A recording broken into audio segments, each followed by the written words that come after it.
Ashrafi coaching classes के इस YouTube platform पर आपका हार्दिक स्वागत है दोस्तों।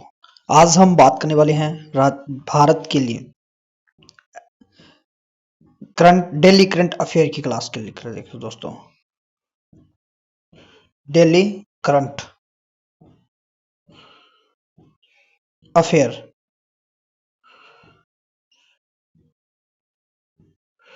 डेली करंट अफेयर की क्लास को लेकर दोस्तों।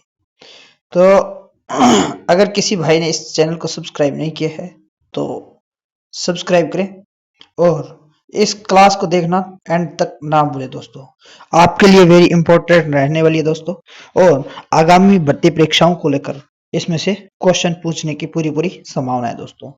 तो हमारा जो सबसे पहला क्वेश्चन है, किस राज्य ने राज्य सरकार के विभागों में भर्ती के लिए 1 वर्ष का कार्य अनुभव अनिवार्य किया है दोस्तों? तो ओडिशा, गोवा, गुजरात या फिर उत्तराखंड दोस्तों। तो कौन सी सरकार है इसमें? उड़ीसा, गोवा, गुजरात, उत्तराखंड। तो इसका सही आंसर कौन सा है दोस्तों? गोवा है। कौन सा है? गोवा। सही आंसर कौन सा है दोस्तों? गोवा है। गोवा के बारे में अगर जान लेते हैं थोड़ा बहुत, तो गोवा के मुख्यमंत्री प्रमोद सावंत ने घोषणा की है कि राज्य सरकार के विभागों में भर्ती के लिए 1 वर्ष का कार्य अनुभव अनिवार्य किया जाएगा। इस अभ्यास में सरकार के कुशल जनशक्ति प्राप्त करने में मदद मिलेगी और मुख्यमंत्री में आर्ट ऑफ लिविंग के सहयोग से कला एवं संस्कृति के निर्देशालय द्वारा आयोजित हर घर ध्यान का भी शुभारंभ किया गया दोस्तों। तो ये भी आपको याद रखना है, हर घर ध्यान के शुभारंभ किस राज्य से हुआ है? गोवा से हुआ है दोस्तों। तो आपको इस प्रकार से याद रखना है। ये भी याद रखना है गोवा के मुख्यमंत्री कौन है दोस्तों? तो प्रमोद सावंत है।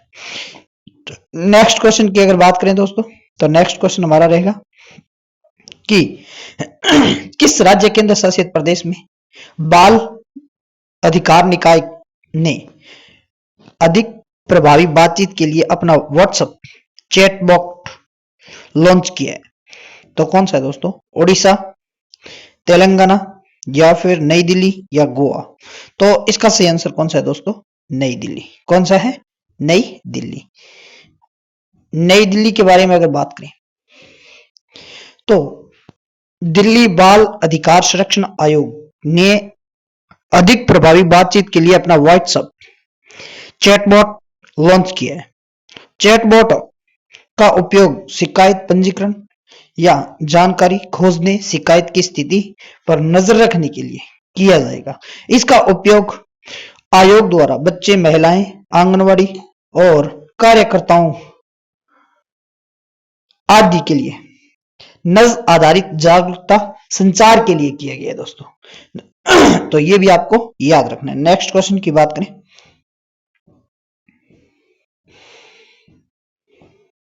तो देखो दोस्तों, केंद्रीय बजट 2023 में घोषित पीएम विकास योजना के लाभार्थी कौन है दोस्तों? शिक्षक या फिर एमएसएमई या कारीगर या छात्र। तो इसका सही आंसर कौन सा है दोस्तों? कारीगर। कौन सा है? कारीगर। तो अगर हम इसकी बात करें कारीगर को लेकर, केंद्रीय वित्त मंत्री कौन है दोस्तों? तो निर्मला सीतारमण ने विश्वकर्मा समुदाय को सशक्त बनाने के लिए एक नई पहल की घोषणा की है। पीएम विकास प्रधानमंत्री विश्वकर्मा कौशल सम्मान योजना पारंपरिक और कुशल व्यवसायों में लगे कारीगरों को, शिल्पकारों को कुशल प्रशिक्षण प्रदान करने के सहयोग से प्रदान करेगी दोस्तों। तो ये भी आपको याद रखना है दोस्तों। तो नेक्स्ट क्वेश्चन कौन सा है दोस्तों? नेक्स्ट क्वेश्चन कि किस केंद्रीय मंत्रालय ने सर्वश्रेष्ठ पर्यटन ग्राम प्रतियोगिता शुरू की है? तो गृह मंत्रालय, पर्यटन मंत्रालय, संस्कृति मंत्रालय, ग्रामीण विकास एवं उद्यमिता मंत्रालय। तो इसका सही आंसर कौन सा है दोस्तों? इसका सही आंसर है पर्यटन मंत्रालय द्वारा किया गया। किसके द्वारा किया गया दोस्तों? पर्यटन मंत्रालय द्वारा।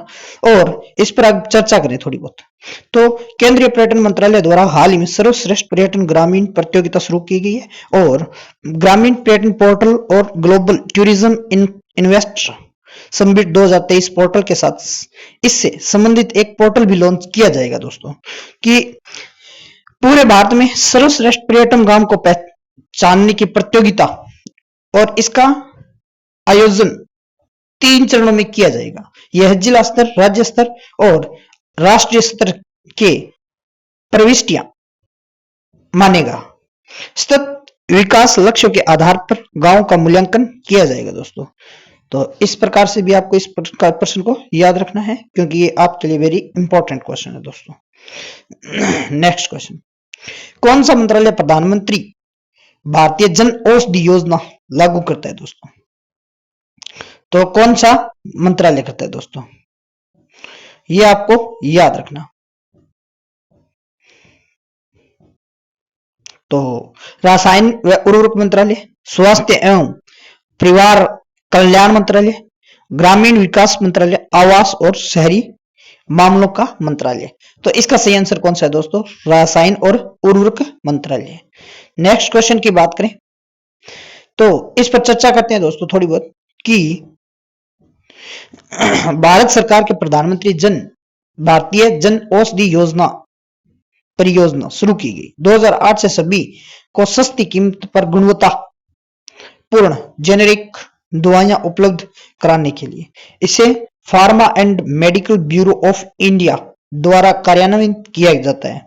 इससे पहले रसायन और उर्वरक मंत्रालय के तहत bureau of pharma PSU of India के रूप में जाना जाता था। और केंद्रीय स्वास्थ्य मंत्री ने हाल ही में घोषणा की है कि PMBJP के तहत 9082 जन औषधि केंद्र संचालित किए जा रहे हैं दोस्तों। तो ये भी आपको याद रखना है, कितने औषधि केंद्र स्थापित किए जा रहे हैं या संचालित किए जा रहे हैं? तो 9082, यानी लगभग 10,000। नेक्स्ट क्वेश्चन, राष्ट्रीय फिल्म विरासत मिशन किस केंद्र शासित मंत्रालय द्वारा बनाया गया? सूचना एवं प्रसारण मंत्रालय, सूचना मंत्रालय, वाणिज्य और उद्योग मंत्रालय, संस्कृति मंत्रालय। तो इसका सही आंसर कौन सा है दोस्तों? सूचना एवं प्रसारण मंत्रालय। कौन सा है? सूचना एवं प्रसारण मंत्रालय दोस्तों। सूचना एवं प्रसारण मंत्रालय की अगर बात करें तो राष्ट्रीय फिल्म विरासत मिशन भारत सरकार के सूचना और प्रसारण मंत्रालय द्वारा भारत में फिल्मों और संबंधी सामग्रियों को बचाने एवं सुरक्षित करने के लिए बनाया गया था। मिशन का लक्ष्य अगले 100 वर्षों तक भारतीय फिल्मों को सुरक्षित और डिजिटल बनाना है। इस मिशन के हिस्से के रूप में 3 प्रमुख परियोजना चल रही है: डिजिटलीकरण, संरक्षण और फिल्म की बहाली। अब तक 1200 से अधिक फिल्मों को उच्च गुणवत्ता से डिजिटलीकृत किया गया है और 1400 से अधिक सेल्यूलाइट रिलो से संरक्षित किया गया है दोस्तों। तो नेक्स्ट क्वेश्चन की बात कर लेते हैं, किस राज्य ने रूढ़िवादी चाय और विशेष चाय के उत्पादन के लिए विशेष प्रोत्साहन योजना की घोषणा की है? तो पश्चिमी बंगाल, असम, सिक्किम या फिर अरुणाचल प्रदेश। तो इसका सही आंसर कौन सा है दोस्तों? असम। कौन सा है? असम। तो इस पर चर्चा कर लेते हैं कि असम सरकार ने राज्य बजट के दौरान असम चाय उद्योग विशेष प्रोत्साहन योजना को मजबूत करने की घोषणा की है। यह योजना उत्तर पूर्वी राज्यों में रूढ़िवादी चाय और विशेष चाय के उत्पादन के लिए प्रोत्साहन प्रदान करेगी दोस्तों। नेक्स्ट क्वेश्चन है हमारा सागर मंथन किस केंद्रीय मंत्रालय का वास्तविक समय प्रदर्शन निगरानी डैशबोर्ड है दोस्तों? तो जल शक्ति मंत्रालय, बंदरगाह जहाजरानी और जल मार्ग मंत्रालय, या फिर गृह मंत्रालय, या आवास और शहरी मामलों का मंत्रालय। तो इसका सही आंसर है दोस्तों बंदरगाह जहाजरानी और जल मंत्रालय। तो इस पर थोड़ी सी चर्चा कर लेते हैं कि सागर मंथन जिसका हाल ही में उद्घाटन किया गया है, बंदरगाह जहाजरानी और जल मंत्रालय का वास्तविक समय प्रदर्शनी निगरानी डैशबोर्ड है। डैशबोर्ड संगठनों को उनकी परियोजनाओं को प्रमुख प्रदर्शन संकेतों की प्रगति की निगरानी और ट्रैक करने की मदद करेगा दोस्तों। तो नेक्स्ट क्वेश्चन,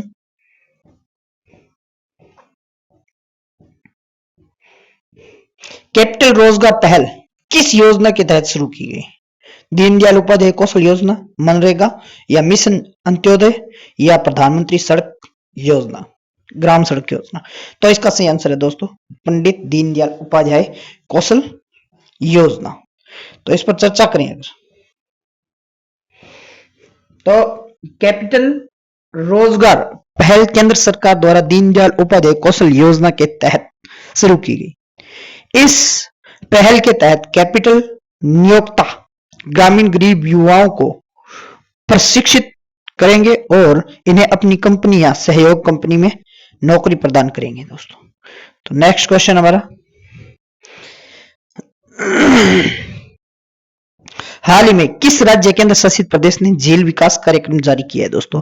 तमिलनाडु, तेलंगाना, ओडिशा या फिर पश्चिमी बंगाल? तो इसका सही आंसर है दोस्तों तेलंगाना ने किया है। किसने किया है? तेलंगाना ने किया है दोस्तों।